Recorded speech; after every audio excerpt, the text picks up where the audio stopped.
All right, ladies and gentlemen, welcome back to BSing Sports, where we do a little BS and we talk a whole lot of sports. We are here with our Week 6 recap show. As always, thank you to Orphan Rivers for our intro music. Timmy, how you doing? I'm all right, you. All right, a little tired, but good otherwise. Uh, FYI, for those of you listening, Timmy has a guest in his home, and he has brought a dog. It's a familiar guest to me. He was here 2 weeks ago with me with the same dog, so I understand the rowdiness that is caused amongst the dogs. So Tim will be in and out, because that's just the way it's going to be. So let's loud ass. In your neighborhood, got it. So let's just get this fired off and start going. Yeah, so as I just said, recap show. We already discussed the Commanders and the Bears' abysmal Thursday night game. Primetime games have just been absolutely shit this year. So let's move on to for starters, let's start the show with saying I am kicking these guys' ass in our little gentleman's bet. My total record right now, they keep accusing me of cheating, which is absolutely horrendous. My record right now is 63, 34, and 1. Ryan comes up in second place, 55, 42, and 1. And Tim brings up the rear at 51, 45, and 1. Good thing I got 11 weeks left, bitch. Listen, you keep saying it every week, but you're right. I'm 1 or 2 bad weeks away from not being in first place, and it's that easy. It really is. It really is. So let's get in it. Let's get it done. 3-2 Ravens were visiting the 4-1 Giants. Obviously, the Giants come out on top on that one. We all took the Ravens, so that's all, But I think it's time for us to actually start considering the Giants a good team. Tim? Yes, I agree with that. Absolutely. It's that defense. Daniel Jones is playing pretty well enough. Okay, well, I'm going to disagree with you. I don't think that they're that great of a team. Listen, yes, they beat the Ravens. Yes, they beat the Titans. Yes, they beat some other teams. They're getting really lucky, though. You're talking they've been down double digits in every game that they won this year and just managed to come back. Yes, it does take a special ability to be able to do that, but also it takes the collapse of the opposite team to do that. Let's not put down what you were saying. Daniel Jones is doing great at managing games. Saquon Barkley is playing out of his mind. But they don't have discernible weapons outside of Saquon Barkley, and it's going to catch them. Yes, they're 5-1. Yes, they're playing well right now, but I'm not on the bandwagon of the Giants are a good team yet. So I'm going to have to disagree. It's not only the offense, they don't have offense weapons, but it's the coaching, like you say about Dan Quinn all the time. It's the coaching, and that defense is something else. That Thibodeau off the end is Kayvon Thibodeau, yeah. It's a force to be reckoned with. Now, I would love to see him match up against Lane Johnson in upcoming weeks. Micah Parsons is a monster, and against Johnson, he didn't get nothing going. We'll talk about that in that late game. But yeah, okay. I think we gotta start picking the Giants more. I think this is just more to do with the collapse of the opposite teams than it is with. Listen, yes, the Giants have capitalized. I'm not saying they haven't. Yes, the coaching is better than it's been in years, and yes, that defense is good.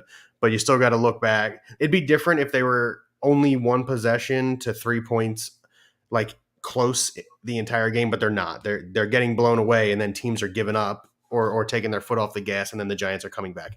There's a whole lot of things and factors that got to be taken into account here. So I'm not ready to be like, oh, the Giants are a good team yet. Yes, they're 5-1. Yes, they're second in the NFC East. No, I don't believe that right now they are a top 10 team, which is where Colin Cowherd put them.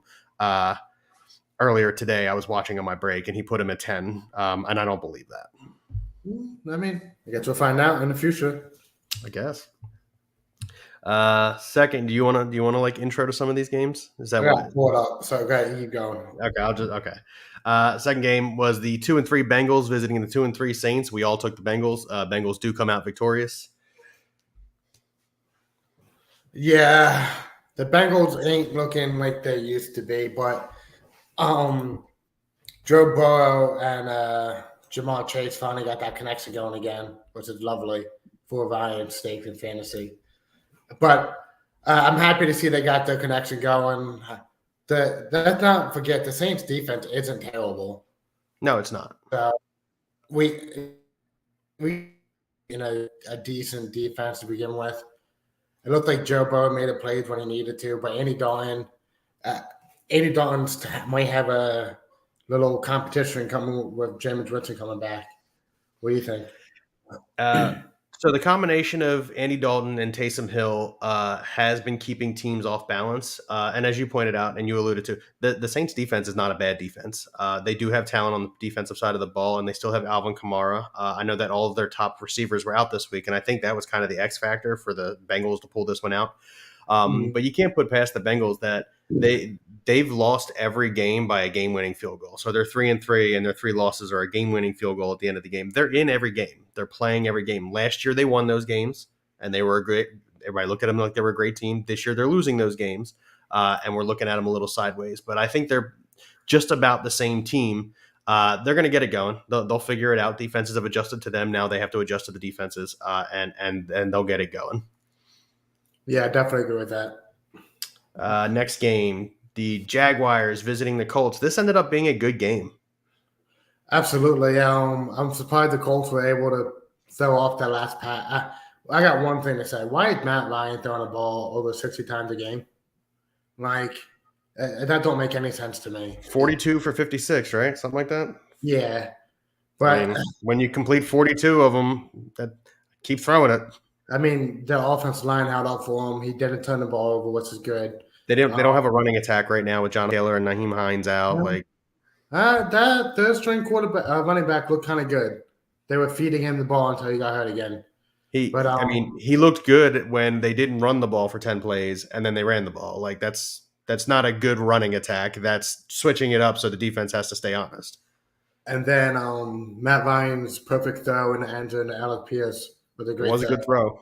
But on the Jaguar side, they had the lead for a while and then they gave it up. So that told me that the defense isn't as good as everyone thought they were.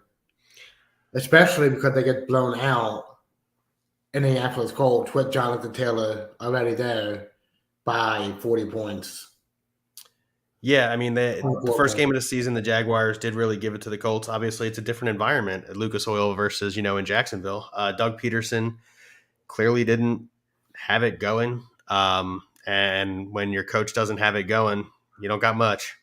So there's that. This is the lowest amount of views we've ever had. It's okay. It happens. We got one again. Oh, there they are. I bet I know who it is. I bet you do. I bet you do. It's Ryan. It's Ryan. Yeah. The person I was referring to is Ryan. He's at Timmy's house right now. All right, so back to our little recap game here. Oh man! But we got the Vikings visiting the Dolphins. That was a good game in my opinion. No, never mind. It was a good game for the first half. Defense controlled both sides of the balls until the second half, where Kirk Cousins hit Justin Jefferson for a couple long passes. He did not score to the 1 yard line a couple times, and then Adam Thielen got 2 touchdowns. I think something like that. Thielen had a touchdown. Yeah. Huh. What are you looking at? I think we left the game off. Oh, no, we didn't. Never mind. I found it. Sorry. Huh? Bye weeks. No. Sorry. I thought we didn't have the Patriots game on here, but we do. I'm just stupid and didn't see it. You're the one that said it. Yeah, I mean, listen, the Vikings are 5-1 right now. And unlike the Giants, because the Vikings actually have weapons, that's a team that should, people should start looking at them and being like, you know what? They are definitely a top 7 team in the NFL right now. And they look it. They've played one poor game on Monday Night Football. And outside of that, they've played pretty well. Yes, I realize that Teddy Bridgewater and what was his name? The kid Thompson. They're not Tua Tagovailoa, and I will openly admit that, even though I don't think highly of Tua. But that's still a good defense there, and they do have weapons in Miami. So for the Vikings to, really, really keep them to, what was it, 16 points? Let me look it up real quick.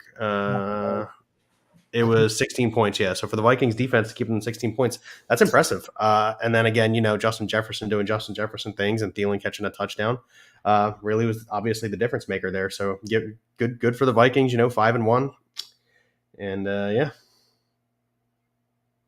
Dogs at the wazoo. All right, we'll try and cruise through this episode real quick then. You guys look like you're having some trouble. While Timmy's dealing with the dogs, we'll move on to the Patriots. This is the game that I thought I didn't see. The Patriots versus the Browns. This game was close for most of the game and then got really, really out of hand in the last 5 minutes. Yes, it did. Ramon Stevenson looked pretty well to me, in my opinion. Bailey Zappi is looking very well. Going to get Mac Jones for his running. The Devontae Parker actually catching passes for them. Here's the thing, right? Is Bailey Zappi is running that offense better than Mac Jones did. Is Absolutely. there a quarterback controversy in New England right now? I don't think so. They used the first round pick on Mac Jones. They're going to use him. So Tom Brady was a 7th round pick. That don't matter. They never drafted another quarterback afterwards. Mac Jones, they used the first round pick. They're using them no matter what. Unless he's hurt, obviously. I think there might be something to a quarterback controversy there. Mac Jones was struggling to start the year. He gets hurt. Bailey Zappi comes in and gets 2 wins. Not to mention that defense completely shuts down a really good Lions offense. And then the Patriots go and Bailey Zappi does more than enough to be victorious against the Browns. I think there might be something to a quarterback controversy there. They're going to say no. They're going to say it's Mac Jones' job.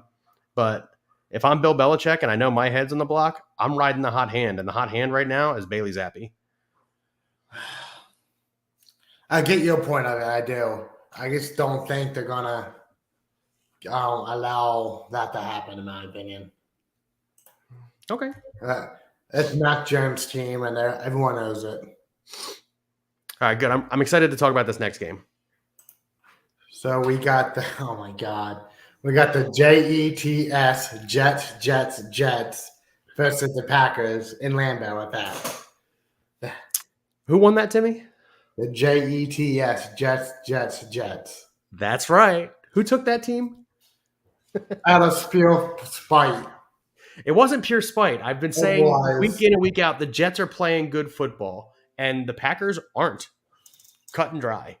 Who in the world would have took the Jets at Lambeau? I did. You're on crack. I was right. I don't care. You could say whatever you want. Think about it, though. The Packers aren't playing good football. They're not. Point blank. The Jets are playing good football. The Packers need to learn how to use Aaron Jones and A.J. Dillon way better than what they're doing. Alan Lazar is doing pretty well. Thanks, Tanya. I appreciate that. Tanya Brandt comments with, "Quit bragging, William. I must be in trouble." I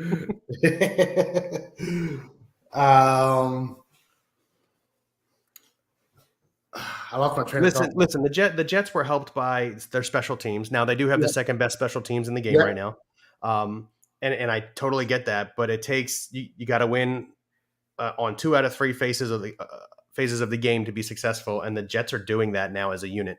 Their defense is playing well, their offense is playing well, and not turning the ball over, which is really key. Breece Hall looks like a freak of nature. Oh my God! I'm so happy I traded for him in 1 week.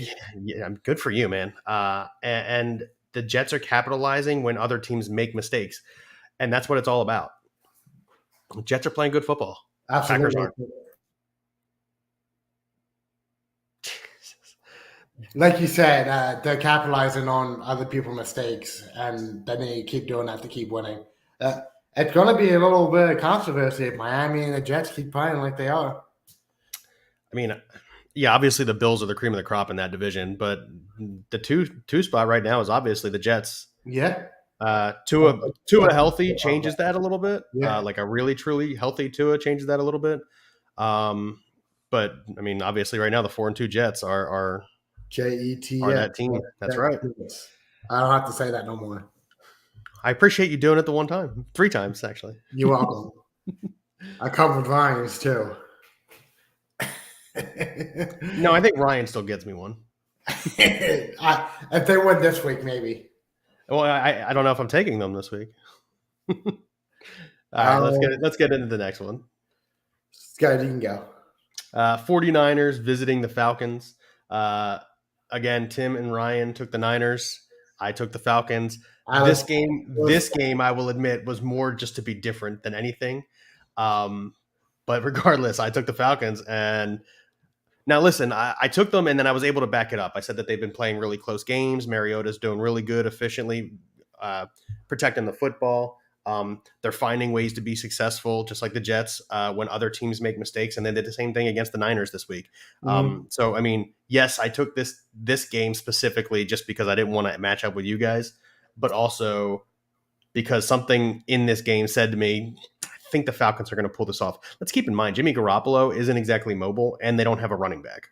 He still didn't play it bad, and Jeff Wilson is a running back. He had a bad game. He had a really bad game. It does happen. You're right. And you know when it happens is usually because the defense makes it happen. Exactly. It happens. Like the Falcons defense is playing the play. Looks like they're not the worst team in the NFL right now, and I'm kind of surprised about that. Correct. That brutal game in Pittsburgh. We all took the Buccaneers on that one. We did, yes. Who would have thought the 1-4 Pittsburgh Steelers would have beat Tom Brady? And a really healthy Tom Brady offense right now. I think they got one offensive lineman out, but the receivers are all there. The tight ends are there. The running backs are like Brady has no excuse for playing the way Brady's playing right now. Then I don't know what's wrong with them. It might be with it might be that whole divorce thing going on with Brady or something getting in his head. But he's been making a lot of bad decisions. You know what I think? I do agree that the divorce with Gisele's probably got something to do with it. I think he's getting in his own head now because like he won a Super Bowl, played great last year, one of his statistical best seasons of his career, and now he's really struggling out of the gate here. After he like retired. I'm wondering if he's thinking to himself, I should have stayed retired. Shit, I should have stayed retired. And now it's probably getting to him a little bit, especially with the divorce. Like, oh, now I'm getting divorced and my team sucks. Well, the only reason why he's getting divorced is because he played another year. That's true. That is true. Ken Brandt wanted to point out that the Steelers did it from the third quarter on with Mitch Trubisky at the helm. That is true. And Trubisky, I didn't get spot back the way he played last week in the third quarter. I think it's still Pickett's team. He's got a concussion. He might not play this week, but I think it's still Pickett's team. You've put him in. He's as you pointed out for Mac Jones, right? You put him in. He's your first round draft pick. He should play. Yeah, Ryan just texted me. I'm going to give him credit, obviously. He said Tom Brady wasn't even with the team all week. He was in New York dealing with the divorce. Priorities, my man. Priorities. No. He'll be fine. He'll be all right. I don't know if I believe that. I'm at the point now where I'm looking at Brady with a kind of look. He'll be all right. He'd make a bounce back after the divorce is finally final and he gets focused on football. He'd be all right. I mean, Gisele's making more money than he was anyway, so. It's true. So we got the Arizona Cardinals versus Seattle Seahawks in Seattle. That was a good game. Actually, no, it's more of a defensive game. A lot of those this week, I noticed. And the Arizona Cardinals couldn't get nothing going on the offense. Yeah, and then they immediately trade for Robbie Anderson of the Panthers, which is a game we'll talk about next. But yeah, also Cliff Kingsbury came out today in an interview and said that he'd happily give up calling the offensive plays duties if it meant the team was going to win. I think he should. The catch with that is he's supposed to be like this offensive guru. Like he's supposed to be the guy. I don't think it's Cliff Kingsbury. I think it's Kyler Murray. I don't think he's coachable. I don't think he wants to play for that coaching staff for some reason. The organization upset him when he didn't get his contract extension when he wanted it. I think there's a little bit of discord there in Arizona, and it's showing out on the field. You might actually be right. I mean, I don't fully blame Kyler Murray. He don't have a lot of time to throw the ball. He's always scrambling around trying to make big plays happen. And like I said, big plays. Hollywood Brown went down. All he had is Zach Ertz now. I know more. those big plays ain't gonna happen. He got to learn how to check down or throw the ball away, take the punt, don't take a sack. Throw the ball away. Exactly. Throw the ball away. He does get D-Hop back this week. And as I pointed out, if they do a very, very generic game plan, Robbie Anderson could be effective in this offense. Mm-hmm. Kyler Murray's a better player than the quarterbacks they had playing in Carolina. I do think Robbie Anderson's production goes up.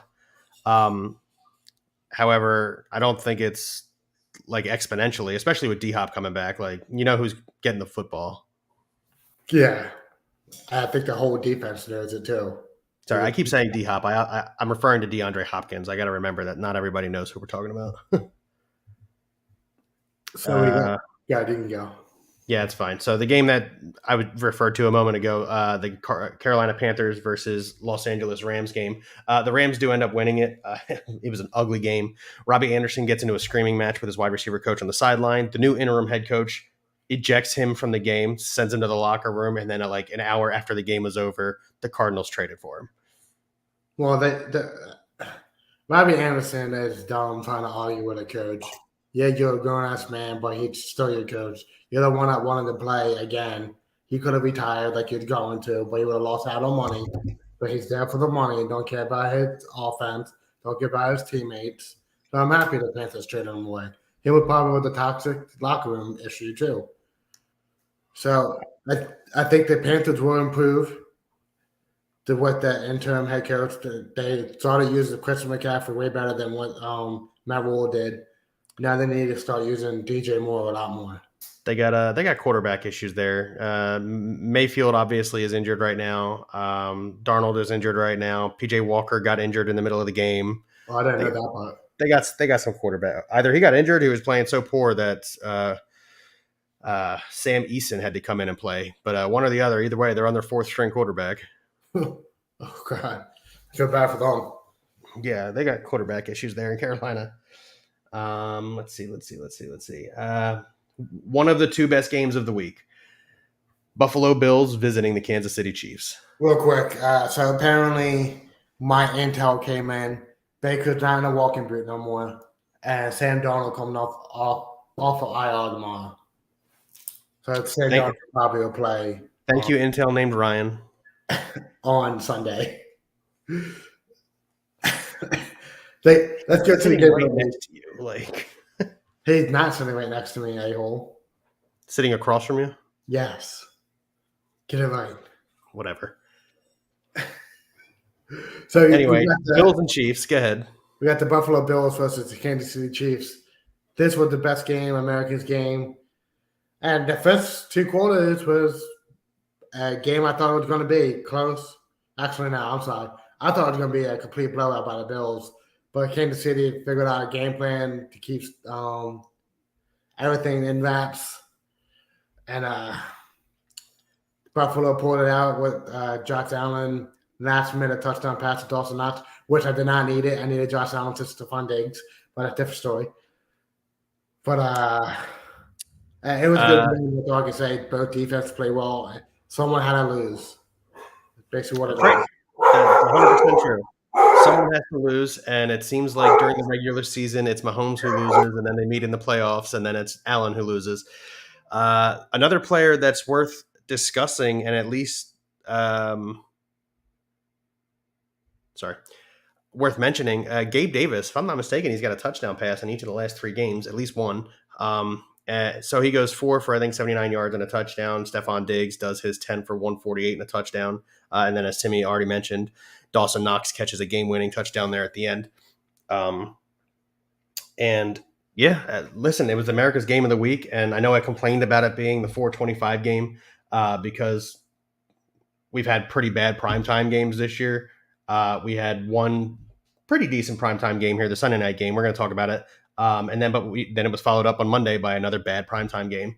And it was preceded on Thursday by a bad primetime game. So, yes, I was complaining that they were the America's game of the week. I was complaining that they were the 4:25 game. But they did a pretty good job.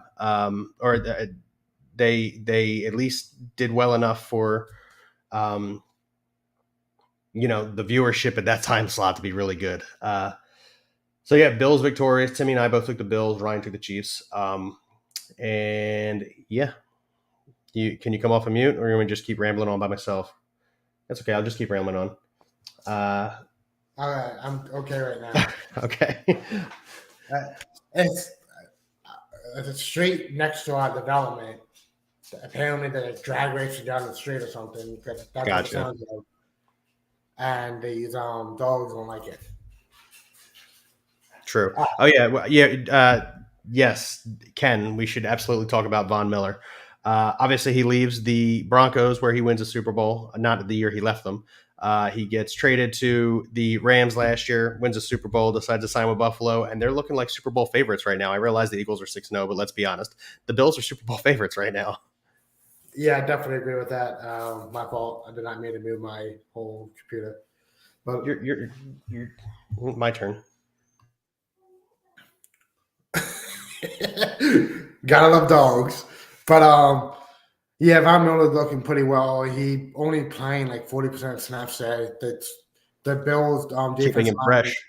The Bills defense of course keep them all the defensive linemen fresh with helping them stop the run game, getting to the mobile quarterbacks, to the other quarterbacks, helping them get to be able to get the sacks. With John Gannon needs to take some little bit of notes, but that's a different story. All right, let's just get into the Eagles and Bills, or Eagles and Cowboys then. John Gannon's game plan at the beginning of this game, elite. Absolutely. Third quarter, hammered dog shit. Yep, horrendous. And fourth quarter, he picked it back up. Yeah, but why let them in the game? Why? Why let the Cowboys back in this game? Why not kick it down their throat the entire effing game? Fine, you only want to put up 26 points. I don't give a shit. You had a chance for a shutout and you blew it. It's hard to get a shutout in the NFL. I agree. But that defense was stopping them in every facet of the game in the first half. Yeah, but the offense didn't help not getting any first down, so the defense is tired. I agree. That just goes back to keep your foot on the freaking gas. I agree with that. So my next thing is I want to talk about the Cowboys. I love my Eagles, but I texted this the other day in the group. Dan Quinn's an idiot. After Lane Johnson got hurt, Michael Parsons should have been on that backup the rest of the game, no matter what. Yeah, and when he was, and he made a difference. But come the fourth quarter, he put him at linebacker, and the Eagles ran the ball, threw the ball with no pressure on Jalen Hurts' face. That defense, it's good. It's not bad. It's good. Anything that revolves around Michael Parsons, if we can somewhat stop Michael Parsons like the Eagles did for the first two quarters and the fourth quarter, they're going to lose. They don't have no one else.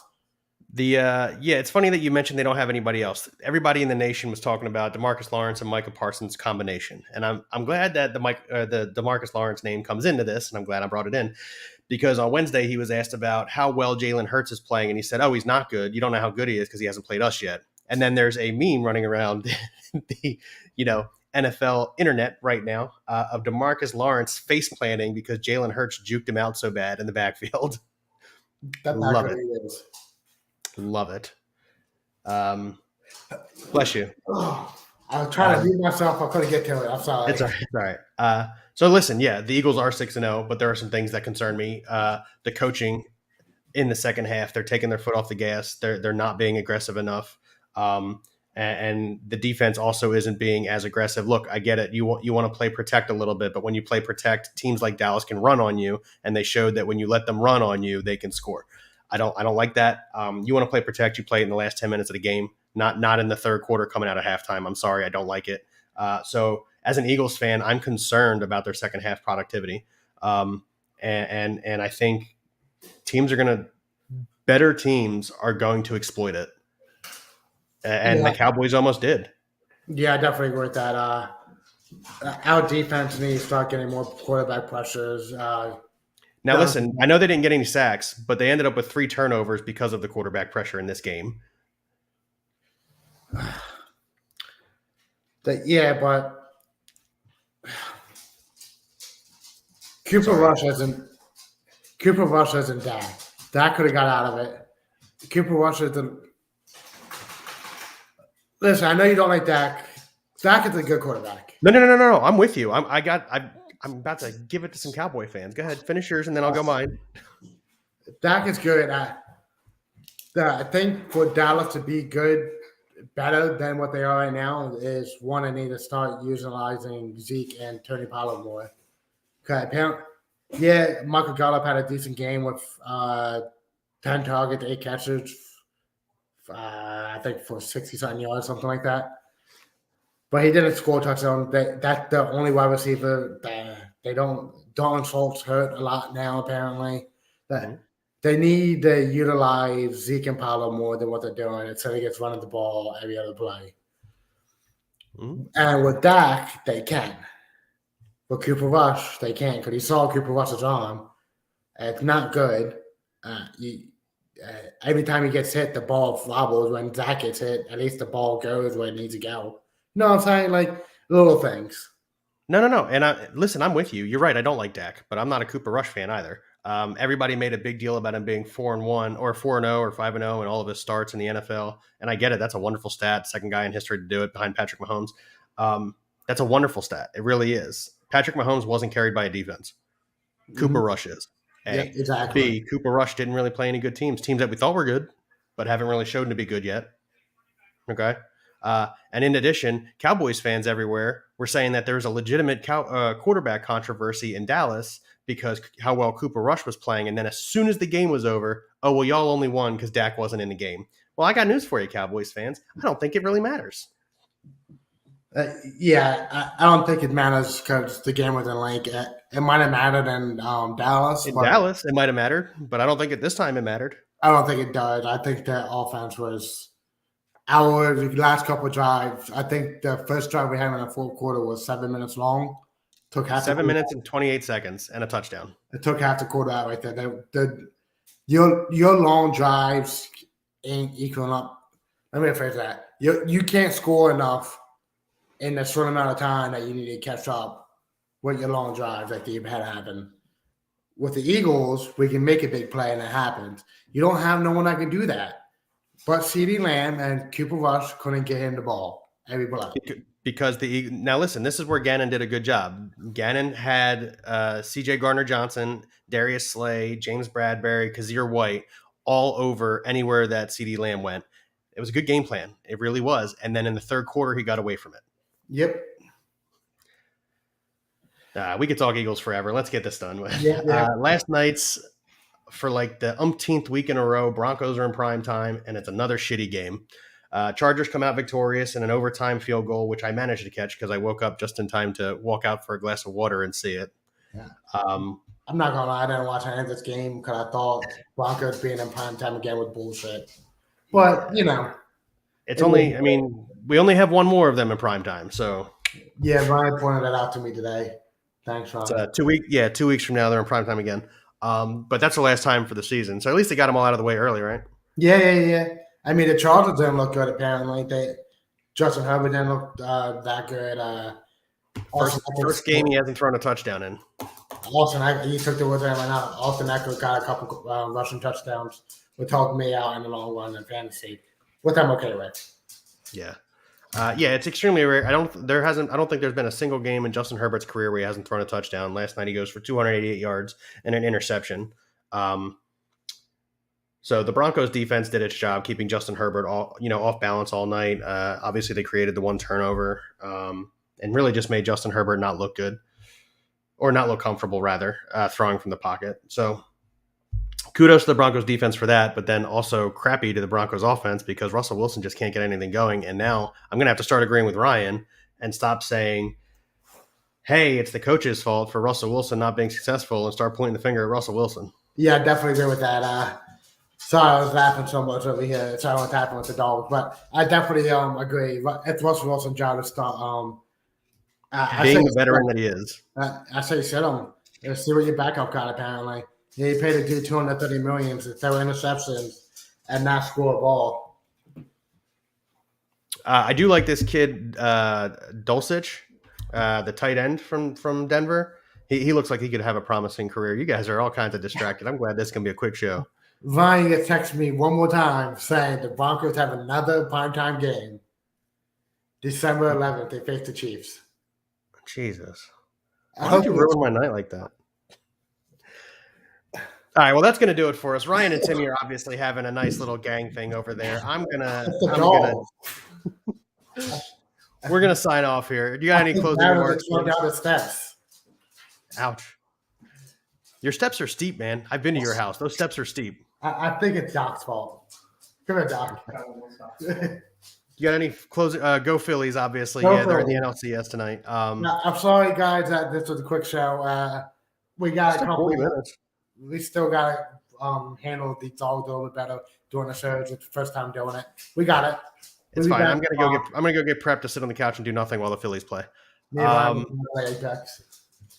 So yeah, thanks for joining us here on BSing Sports, where we do a little BS and we talk a whole lot of sports. Have a good night, guys.